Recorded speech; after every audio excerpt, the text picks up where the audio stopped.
ಯಾರು ಏನು ಭವಿಷ್ಯ ಹೇಳ್ತಾನೆ ಏನು? ನಾನು ಹಿಂದೂ ಕೂಡ ಹೇಳಿದ್ದೀನಿ, ವಿರೋಧ ಪಕ್ಷ ನಾಯಕರು ನನ್ನ ಆತ್ಮೀಯ ಗೆಳೆಯರವರು. ರಾಜಕೀಯದಲ್ಲಿ ನಮ್ಗಿಂತ ಒಂದು ಸ್ವಲ್ಪ ಮುಂದೂ ಇದ್ದಾರೆ. ಅವರು ಈಗ ವಿರೋಧ ಪಕ್ಷ ನಾಯಕ ಆಗಿದ್ದಾರೆ.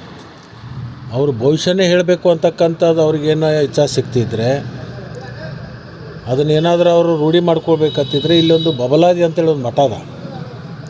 ಅಲ್ಲಿ ಬೇಕಾದರೆ ಒಂದು ತಿಂಗಳಲ್ಲಿ ಬಂದು ಅಲ್ಲಿ ಕೆಲವೊಂದು ಗ್ರಂಥಗಳಿದ್ದಾವೆ ಕಾಲಜ್ಞಾನದ, ಅದನ್ನು ಅಧ್ಯಯನ ಮಾಡಿ ಅದನ್ನ ಬಗ್ಗೆ ತಿಳ್ಕೊಂಡು ಆಮೇಲೆ ಭವಿಷ್ಯ ಹೇಳೋದು ಒಳ್ಳೆಯದು. ಇಲ್ಲಾಂದರೆ ಸುಮ್ಮನೆ ರಾಜಕೀಯ ಭವಿಷ್ಯಗಳನ್ನು ಹೇಳ್ತಕ್ಕಂಥದ್ದು ಇದು ನಮ್ಮ ಕಡೆ ಒಂದು ಹಳ್ಳಿ ಒಳಗೆ ಗಾದೆ ಮಾತಿದೆ, ದೋಷಿಗಾನಿ ಹಾಂತಿ ಹಾಸಿಗ್ಯಾಗ ಸತ್ತು ಹೋದ್ಲು ಅಂತೇಳಿ.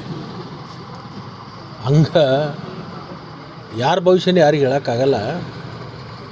ನಾನು ಅಶೋಕ್ ಅಣ್ಣನಿಗೆ ಇಷ್ಟೇ ಹೇಳ್ತೀನಿ, ನಿಮಗೆ ಭವಿಷ್ಯ ಹೇಳುವಂಥ ಆಸಕ್ತಿ ಇದ್ದರೆ ಅದನ್ನು ಏನಾದರೂ ಒಂದು ವಿದ್ಯೆ ಅಂತ ಹೇಳಿ ನೀವು ಕಲ್ಕೋಬೇಕು ಅಂತಿದ್ರೆ ನಾನು ಉಚಿತವಾಗಿ ಅವ್ರನ್ನ ಕರ್ಕೊಂಬಂದು ಅಲ್ಲಿ ಬಬಲಾದಿ ಮಠದಲ್ಲಿ ಬಿಡ್ತೀನಿ. ಅಲ್ಲಿ ಕೆಲವೊಂದು ದಿವಸ ಅಧ್ಯಯನ ಮಾಡಿಕೊಂಡು ಮುಂದೆ ಭವಿಷ್ಯ ಹೇಳಲಿಕ್ಕೆ ಪ್ರಾರಂಭ ಮಾಡಲಿ ಅಂತ ನಾನು ಹೇಳ್ತೀನಿ.